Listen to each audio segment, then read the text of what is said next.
Good evening and welcome to another edition of the award-winning What's Happening show. We've recently won our second national award, so if you're watching and you know some people who don't, tell them to start watching because we've won 2 awards. But anyhow, thank you for watching, and I'm Elliot Margolis. I'm here with my co-host, Gail Burke, and our guest tonight is City Councilor at Large, Julie Flowers. Thank you for coming, Julie. Thank you so much for inviting me to be here. Thank you. Thanks. So tell us, the first question, as I said to you before, was going to be an easy one. Okay. How do you like being a councilor? Oh, that's a good one to start with. I have really been enjoying it. I've really learned a lot. This is my first term on the council, and so I did have the opportunity to be on your award-winning show before. I had a chance to talk with George and Gail, which was wonderful during the campaign season, and it's been just an incredibly positive experience. One of the things that I've said when people have asked me what I've enjoyed the most is that as someone who grew up in Beverly, and I work in Beverly in a relatively public job. I work at the First Baptist Church. I knew a lot of people in Beverly going into the campaign, but I have had the opportunity through serving on the council to meet so many more people that I did not know before. People of all ages, people who have called Beverly home for many years, people who are just getting to know Beverly as their home. And so that's probably been one of the most rewarding pieces. Just hearing from people, hearing what their story is, their relationship to the community, what they hope Beverly will be. Obviously, sometimes it's hearing about problems that they might be having and trying to see if I can work with other counselors, work with the mayor to address their concern or their problem. But that's really been a positive. And getting to know the other 8 counselors has also been a real privilege. Some of them, I knew in different capacities, but it's really been a privilege to get to work in that capacity and to serve the people in Beverly has been great. Good for you. Yeah. Good. I'm going to jump right in here. Go ahead, please. Now, you're the minister of Yes. the First Baptist Church. Yes. I know a couple of years ago you erected a banner, Yes. Black Lives Matter, which was rather controversial, and I think probably still is. I don't know about your church members, but I know some people in the community have approached me off and on about why does she have it there, or why do they have it there, what does it mean, and so on and so forth. So maybe you could explain why you have that banner on your church. Sure. I don't want to take credit for a different church's action. So our next door neighbors, our First Parish, and they actually have the banner, the Black Lives Matter banner on their church. It's the yellow, really historic looking one. So I don't want to take credit for their action. Okay. But I guess I will say, and I'm not speaking for our congregation because we haven't made the decision to put a banner publicly. We have made other decisions, for public sorts of.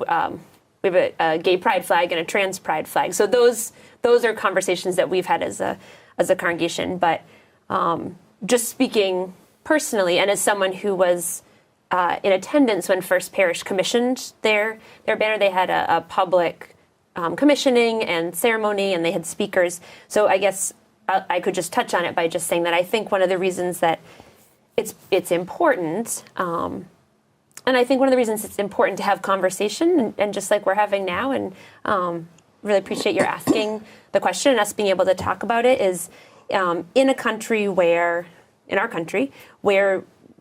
historically, systemically, we have not done a great job all the time on issues about race. We don't always relate to each other in ways that are positive when we're trying to talk about or navigate issues of race. And so I think being able to, especially as a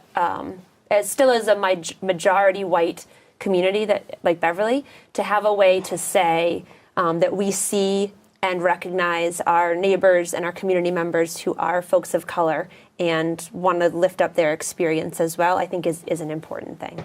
So I don't want to speak for that church, but I'll just speak for myself personally. Now, I know that there are people, and I feel this way, that when you constantly talk about, and I'm not talking about you directly, but when race is constantly brought up, whether you're talking about blacks or whites or Indians or Asians or whatever, it's constant. And I think that the more you talk about who is what race, I think it divides us even further.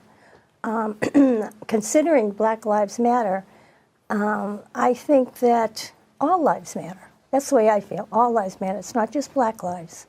And I felt very disturbed when I saw that sign go up, considering the fact that that particular group has had some violence when it comes to riots.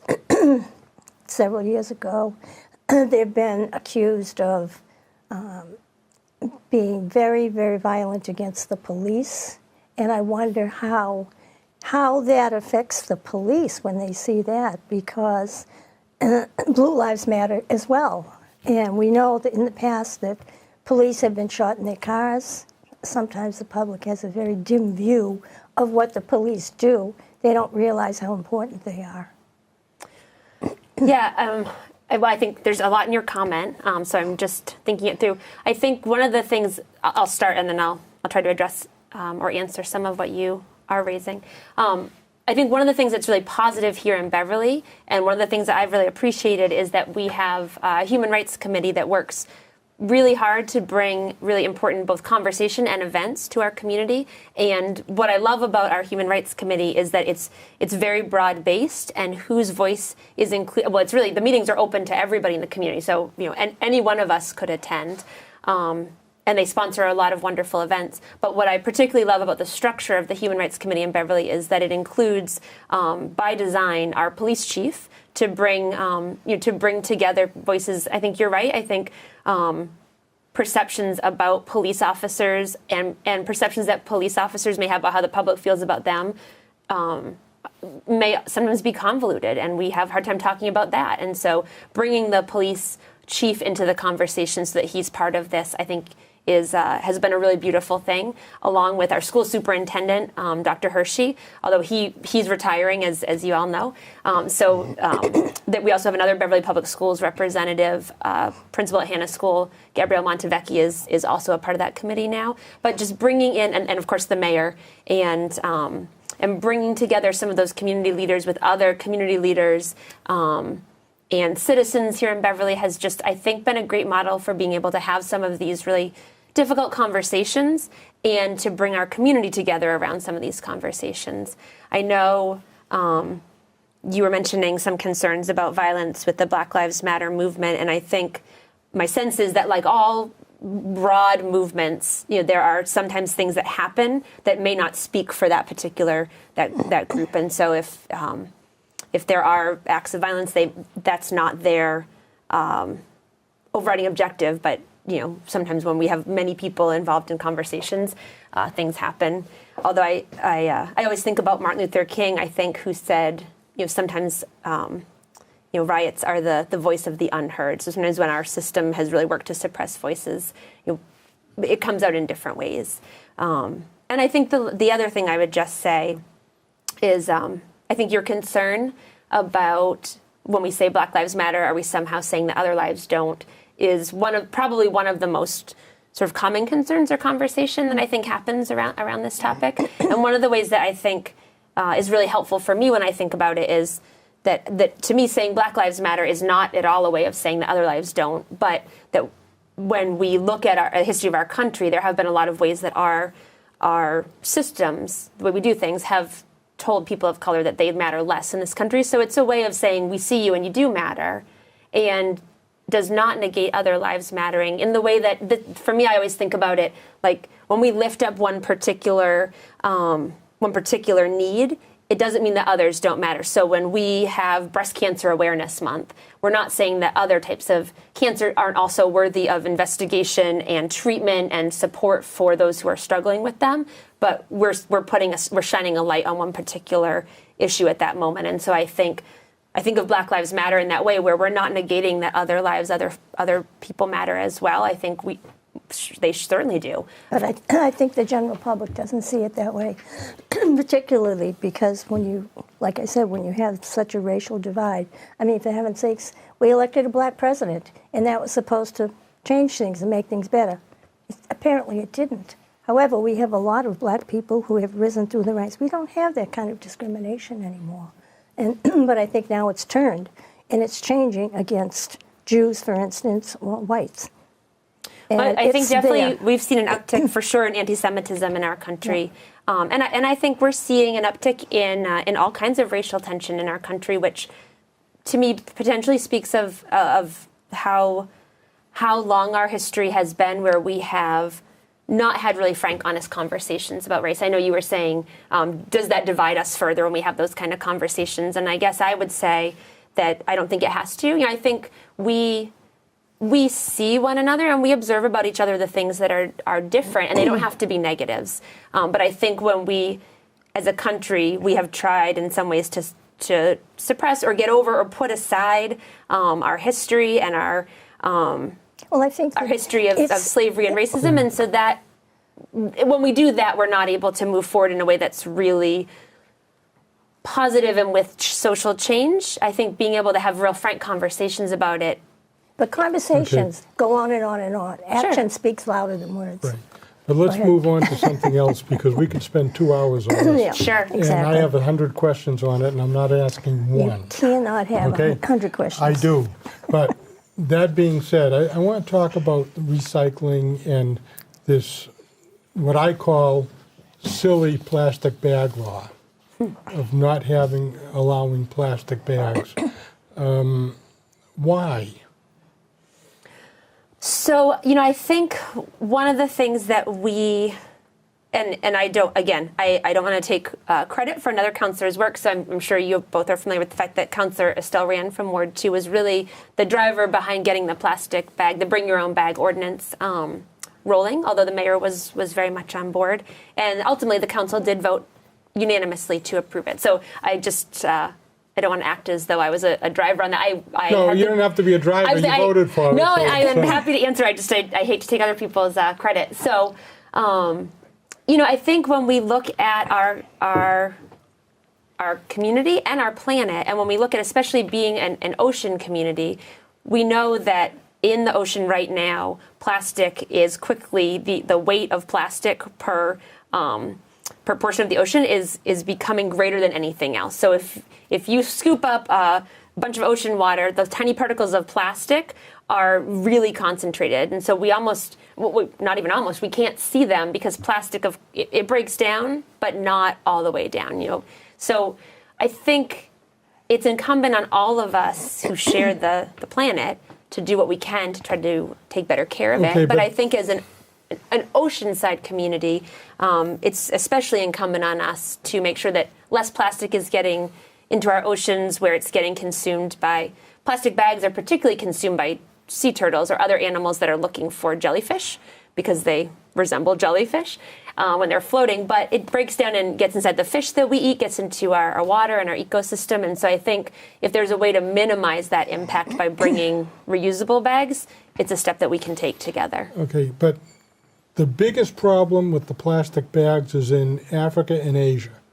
So one question would be, how significant is it here, number one? Number two would be, why not punish the people who throw the bags recklessly away as opposed to everybody else? In other words, the consequences of the actions. I'm careful, I recycle all my bags. But, and I think 99% of the people do that. But we all have to pay the extra because we're not punishing the people that do commit the crime of, you know, and that's a problem. Yeah, you know, I think I'm a big believer in the little drops of water fill a big bucket theory, which then, in my way of thinking, we may not be the biggest polluter in terms of plastic bag waste getting into the ocean. That is maybe true, is true.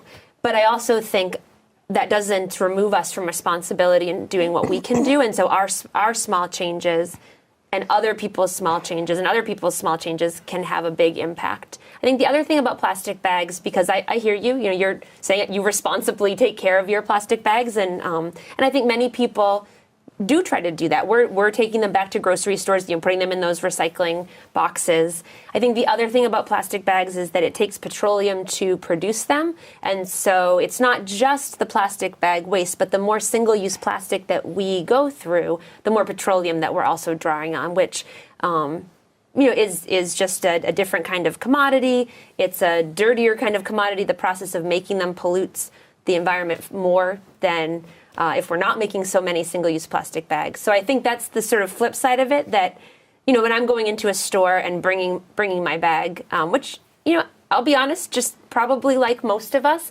I was not always great at remembering to bring my reusable bags. I'm probably a lot of us who drive around with them in the back of our car, go in the store, and then think, shoot. And that was definitely me. So this change has really helped me to try to be better at remembering. When we hadn't made the switch, I would, even though I had the bags in my car, I would usually just take the plastic bags and go back to my car. But I think we've come full circle, because the reason that we got the plastic bags in the first place, because we wanted to save the trees. So now we've come around, and now we're going to start cutting down trees for paper bags. And paper bags, let me tell you something. You go to the grocery store, you have something in the paper bag, it's wet, or it's raining out. It's very difficult to get from the store to your car without having the bottom fall out or having the bag fall apart. So, and particularly for elderly people, it's a big problem. I feel that they are paying, and plus the cost of, they're going to start charging for the paper bags.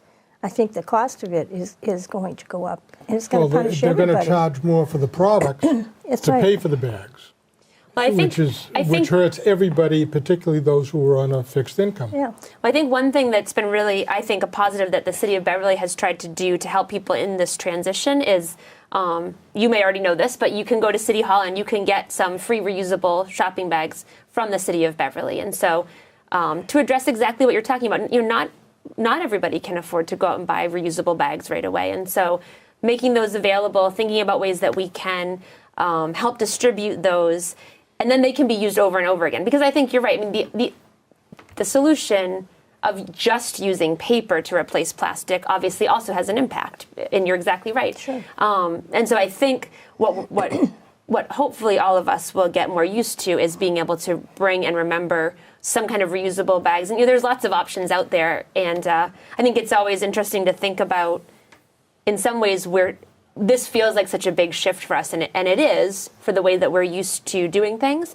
But in some ways, it's also sort of a return back to something that was, back to when people would bring their own bags or their own cart to the grocery store and leave with their bag that was something that they were going to use again. Or my grandmother used to have one of those little carts, and of course not everyone's close enough to walk to their grocery store, but for those who are, I remember she had one of those little metal square carts, yep. With the wheels, and she would just pack her things in and roll them home. And so I think in some ways what we're experiencing is feels like a culture shift to us, and it is, but it's almost a way of going back to something that we used to sort of do without thinking about it. The only other piece of this that I want to talk about is the fact that the reusable bags, you buy chicken, it leaks, you don't wash the bag.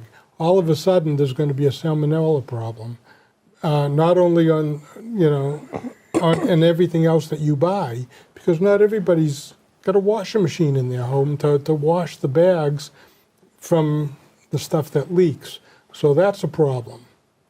The bring your own bag ordinance in Beverly does not include some of the thinner use, like dry cleaning bags, for example, and produce bags should still be available to you. So I think if people are in a position where they feel like they can't wash their reusable bag for any reason, I think you're right that it's always good to consider that not everybody has access to the same means or the same ease, and so I think people will still be able to make use of, and of course when we're talking about plastic and plastic in the ocean, is it ideal that then we've still got plastic bags that could get away from us? I mean, of course not. But there's practicality involved too, which is, I think, the point you're raising.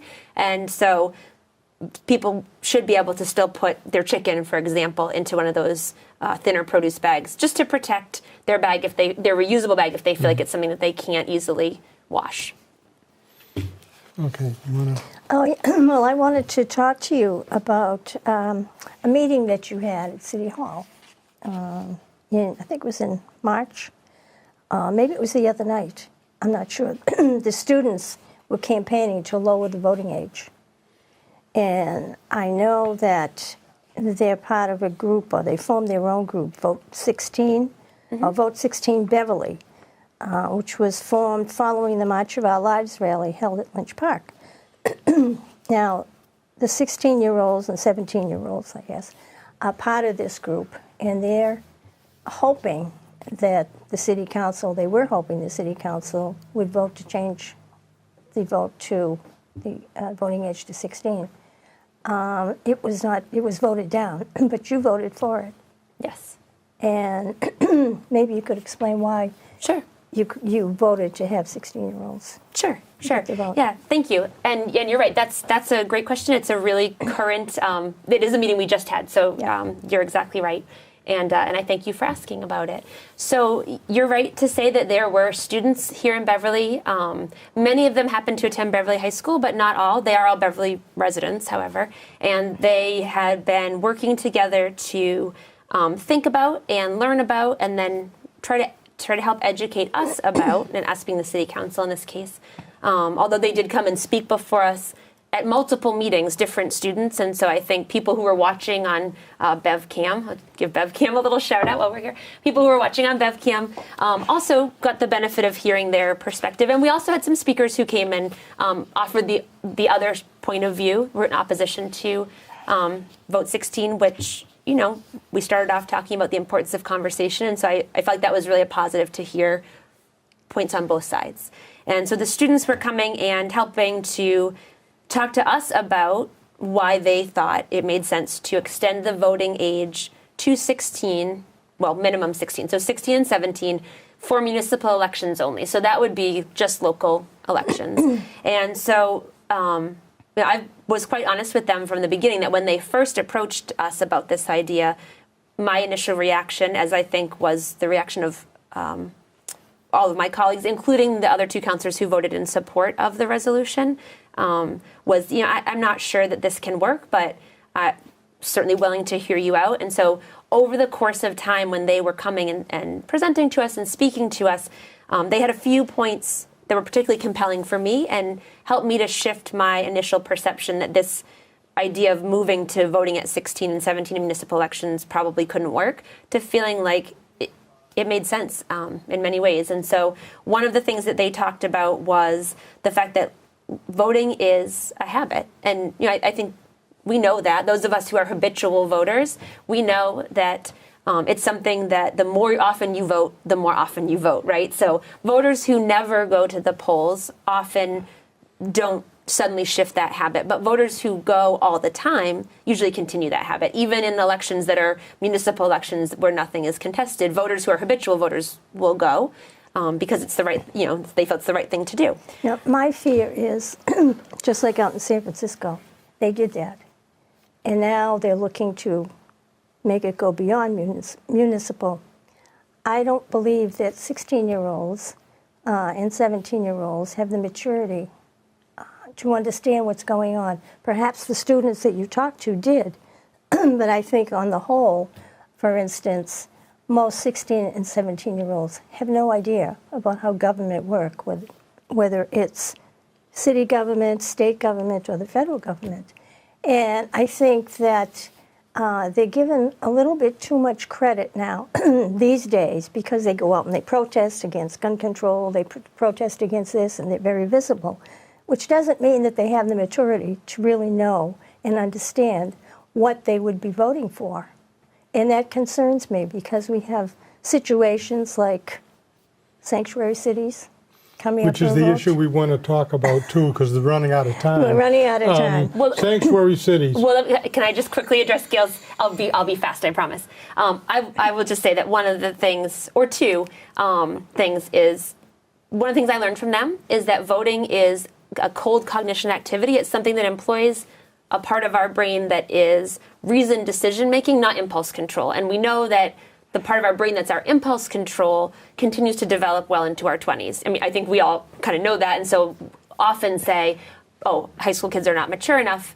But it's this cold cognition part of our brain where we make rational and thoughtful decisions that actually is as developed at 16, as 18, as 50. So voting employs that part of our brain. And so I think that's where young people are making a reasoned choice, and that's something that they are capable of doing at age 16, especially for local issues that impact their lives very directly. And I think Governor Baker recently signed into law a civics education bill that, for me, it's sort of this confluence of things that all really made sense together, that as there's more of a push to really increase civics education in our schools, at our secondary schools, as students really have the ability to be engaged with their news and their world in ways that I didn't when I was growing up. Okay, we have to switch over now to sanctuary cities. Yes. Are you in favor? Why or why not? You know, I think at this point, this came up when I was here before. At this point, I don't think that it's something that Beverly needs to consider, is on the brink of considering. I do think, and I said earlier when we were talking about Black Lives Matter, that having conversations where we can allow the voices and the experiences of all kinds of experiences in our community, which means the experiences of people whose lives I don't know much about, people who are folks of color, who are new residents to the city, who are immigrants, who are refugees, who are just moving here, having conversations where we let their voices be the experts of their own lived experience, so that those of us who have long called the city home and who may feel that that we sort of understand what it is to be in Beverly, hear their stories and understand how we together can be a better community that serves them. But that's what I think we need to do.